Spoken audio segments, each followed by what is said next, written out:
Ils avaient une doctrine de combat qui a été donc détruite complètement. Des milliards qu'ils ont pompés du monde entier pour des aides humanitaires et qu'ils ont utilisés pour la construction de tunnels et des armements a été détruite, disparue.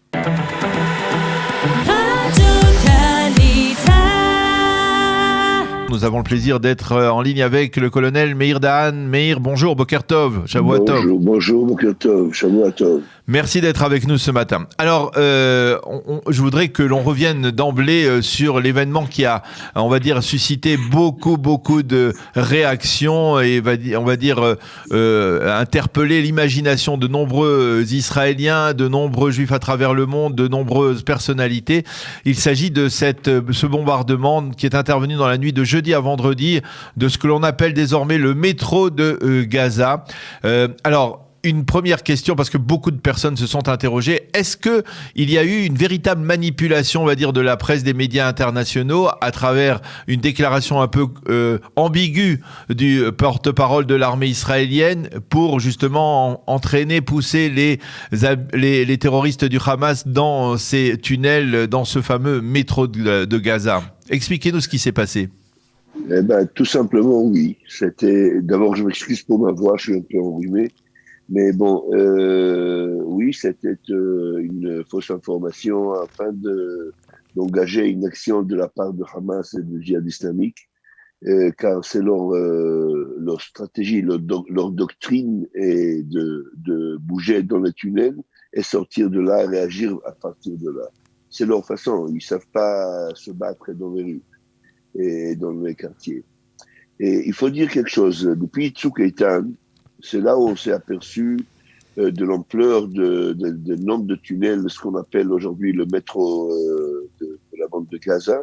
On s'est aperçu de l'ampleur, mais on ne savait pas comment détecter la direction, la longueur de chaque tunnel, les croisements de tunnels, qu'est-ce qui sert pour ravitaillement, qu'est-ce qui sert pour les combattants. On ne savait pas trop. Aujourd'hui, non seulement on connaît très bien, tout a été mappé, si je peux user ce mot, oui. Tout a été détecté et on a même développé des moyens pour détruire ce genre d'infrastructure, mais on a cherché une bonne occasion pour le faire. Et ils nous l'ont donné. Le Hamas et le Djihad nous l'ont donné pleinement.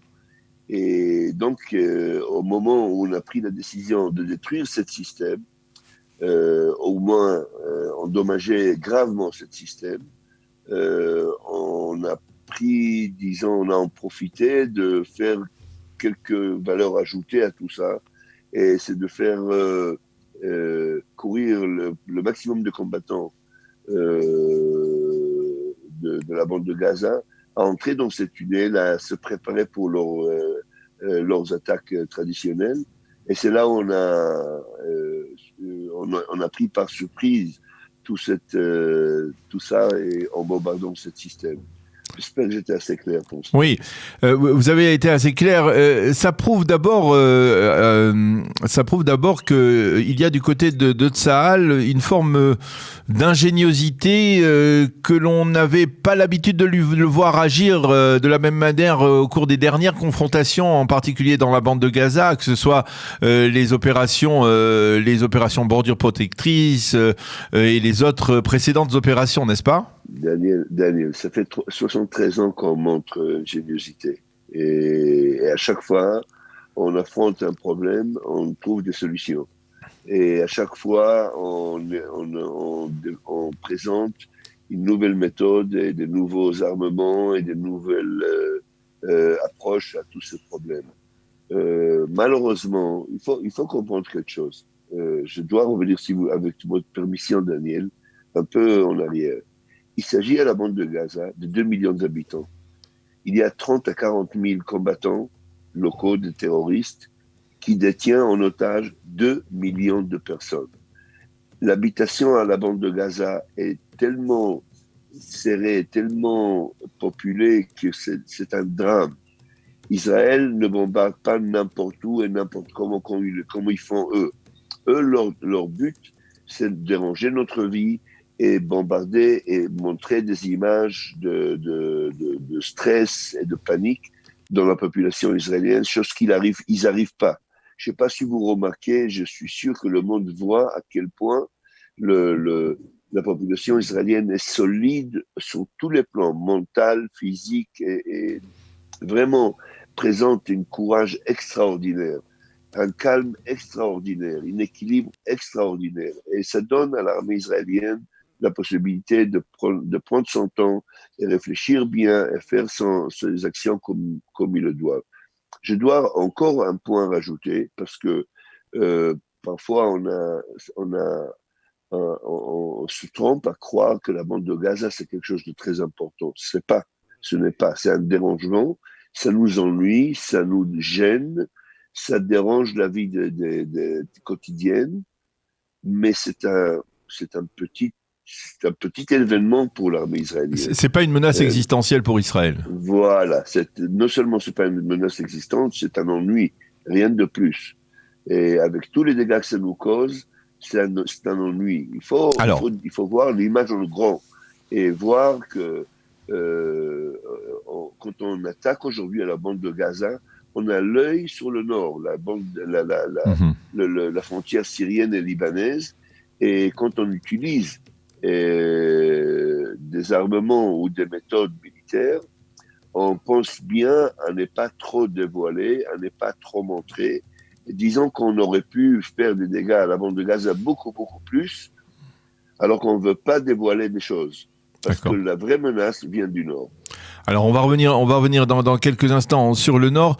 Je voudrais que vous nous donniez une image de la situation dans laquelle on se trouve aujourd'hui. On va dire 6 jours après le début des hostilités, 6 jours après la provocation du Hamas. Une question, comment 6 jours après, en dépit des bombardements intensifs de l'armée israélienne, de l'armée de l'air, en dépit de la destruction massive dans la bande de Gaza, comment le Hamas parvient toujours à tirer des dizaines et des dizaines, comme on l'a vu la nuit dernière, même des centaines de missiles en direction du territoire israélien. Ça veut dire que les rampes de missiles n'ont pas été touchées. C'est pas des rampes, c'est des trous de missiles, et c'est très très très difficile de détecter. Et quand ils sont détectés, et la plupart sont détectés d'ailleurs, c'est très difficile de les toucher parce qu'à chaque fois que vous allez quelque part, et ils le savent d'ailleurs, ils le font en exprès, vous touchez des civils. Ok, alors à chaque fois que vous voulez éliminer un missile ou deux, ou 5 ou 10, vous éliminez des citoyens qui n'ont rien à voir dans tout ça. Ils sont en otages, je vous le rappelle, 2 millions d'otages. Alors, et les trous de missiles sont dans leur maison, et autour de leur maison, et en dessous de leur maison. Alors, c'est très, très, très, très compliqué, très difficile. On ne va pas n'importe où et n'importe comment. On réfléchit 20 000 fois avant d'éliminer quelque chose. C'est pourquoi les unités spéciaux, vous savez, les gens ne sont pas au courant de ce qui se passe sur le terrain. Il y a plein des unités spéciaux qui tournent dans la région. Quand on dit dans la région, c'est à l'intérieur de la bande de Gaza ou? Ça, c'est vous qui le dites, mais des unités spéciaux qui sont professionnels là-dedans, exactement pour ça, pour détecter les équipes qui font les lancements, les détecter quelques secondes avant et les éliminer. Et ils le font. Des dizaines, pas 1, ni 2, ni 10, ni 100, des centaines de points comme ça. Okay. Mais à côté de ça, il faut réfléchir aussi aux citoyens innocents qui en souffrent de tout ça. Alors c'est ça, c'est l'équilibre qu'il nous faut dans toutes les réactions. Alors, on est 6 jours après des bombardements massifs. Si on devait donner aujourd'hui au Hamas la possibilité de cesser le feu, il accepterait tout de suite, n'est-ce pas? Depuis la presse internationale, ça fait 3 jours qu'ils supplient les Égyptiens, les Américains, n'importe qui, qu'il intervient, qu'ils arrêtent. Alors, il faut comprendre quelque chose, je vous l'ai déjà dit, Daniel, avant. Ils ont commencé par la fin. Ils ont commencé par leur meilleure capacité, par leurs missiles à longue distance. Ils ont quelques centaines, rien de plus, et ils les utilisent. C'est-à-dire, ils ont commencé par leurs meilleurs moyens dès le début, pour engager le maximum de dégâts, pour se montrer fort et important par rapport à leur peuple, à la population de la Cisjordanie. Alors, pourquoi, c'est-à-dire, à votre avis, combien de temps l'armée israélienne de combien de temps elle a besoin encore pour, on va dire, terminer sa mission dans la bande de Gaza et pour en ressortir avec au moins le sentiment, donner le sentiment qu'elle sort vainqueur de cette confrontation? Ben, vainqueur, on y est déjà, c'est même pas une question. Vous savez, les gens ne peuvent pas imaginer le niveau de destruction de toutes les infrastructures de Hamas et de Djihad islamique qui se présente à la bande de Gaza. Vous ne pouvez pas l'imaginer, Daniel. C'est quelque chose vraiment, entre Tzuk Eitan et aujourd'hui, ils ont mis des années à se remonter plus ou moins, et pas entièrement. Alors qu'aujourd'hui, il leur faut vraiment... Il faut comprendre quelque chose, Daniel. Ils avaient une doctrine de combat qui a été donc détruite complètement. Complètement. Des milliards qu'ils ont pompés du monde entier, pour des aides humanitaires et qu'ils ont utilisées pour la construction de tunnels et des armements, a été détruite, disparue. Qu'est-ce qu'ils vont faire avec après? Dieu le sait. Mais alors, je vais vous poser une question. Beaucoup de gens se posent la question. Comment, entre Tzuk Eitan et aujourd'hui, c'est-à-dire au cours des 7 dernières années, eh bien, le Hamas a-t-il pu se doter de produits, de matériaux qui lui ont permis de produire ces missiles, ces centaines et ces milliers de missiles? Tout d'abord, la plupart des missiles ont existé depuis le Tzuk Eitan. C'est pas rien de nouveau. Ce qu'ils ont amélioré et la seule nouveauté qu'ils ont introduit, c'est le moyen technologique qui fait qu'ils sont pas parce qu'eux aussi ils tirent des conclusions. C'est qu'ils n'ont pas besoin aujourd'hui d'aller envers le missile lui-même pour le lancer. Je parle de ceux à longue distance qui sont un peu plus performants. Ils ont développé des moyens technologiques qui fait qu'ils peuvent coordonner et lancer ces genres de missiles à distance. Cette capacité a été presque entièrement détruite ces 3-4 derniers jours. Ils n'ont pas moyen de communication. Leurs leaders sont dans des trous en souterrain et ils ont perdu complètement communication avec leurs unités. Ils ne savent pas donner des ordres rapides, mais par des messagères, donc qui mettent du temps à s'organiser. Vous avez vu hier, il lui a fallu 4, 5, 6 heures de s'organiser pour pouvoir coordonner un lancement envers Tel Aviv. Il a annoncé parce que aujourd'hui, ce qui lui reste à faire, c'est une bataille et psychologique, c'est tout. Et on a vu l'impact. Une dernière question, Meir. On a parlé du Nord. Expliquez-nous pourquoi, dans la conjoncture actuelle, alors que la tendance aurait été naturellement que l'Iran s'implique, que le Hezbollah s'implique, pourquoi le Hezbollah ne tire pas lui aussi? Il en a quelques dizaines de milliers de missiles. Pourquoi il reste très tranquille? Pourquoi la force de dissuasion, elle semble exister dans le Nord et beaucoup moins dans le Sud? Parce que dans le Nord, le Hezbollah et l'Iran, bien sûr, ils comprennent tout à fait que la réaction israélienne ne sera pas pareille du tout.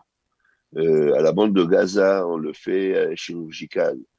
Au Liban, on l'a déjà annoncé plusieurs fois, plusieurs chefs d'état-major l'ont annoncé, il n'y aura pas une 3e guerre de Liban. Il y aura la dernière guerre de Liban. Et je le rappelle encore et encore et encore, on ne peut pas se permettre. Et il faut comprendre, jamais les intérêts de Hezbollah a été coordonné avec le Hamas ou le djihad islamique. Ce sont tout à fait 2 stratégies différentes, 2 intérêts différents, de pensée différents. Et le Hezbollah se rappelle encore de la 2e guerre de Liban. Il se rappelle très très bien même. Alors, vous savez, avant qu'ils vont se lancer là-dedans, il faudra beaucoup de choses qui se passent. Mais à côté de ça, il ne faut pas penser que le lancement, les petits lancements qui ont été faits il y a 2-3 jours de côté de la Syrie et du Liban n'a pas été autorisé par le Hezbollah. Sans le Hezbollah, ça ne peut pas se passer. Ils ont montré un peu quelque chose, on est là, et puis c'est tout. Front de solidarité. Mais, ouais. Merci beaucoup, colonel Meir Dan, pour toutes ces précisions, de nous avoir encore expliqué de manière très claire ce qui se passe dans le sud du pays. On vous souhaite bonne journée et bonne fête de Shavuot, une fête calme, on l'espère bien entendu. Merci Meir. Bye bye.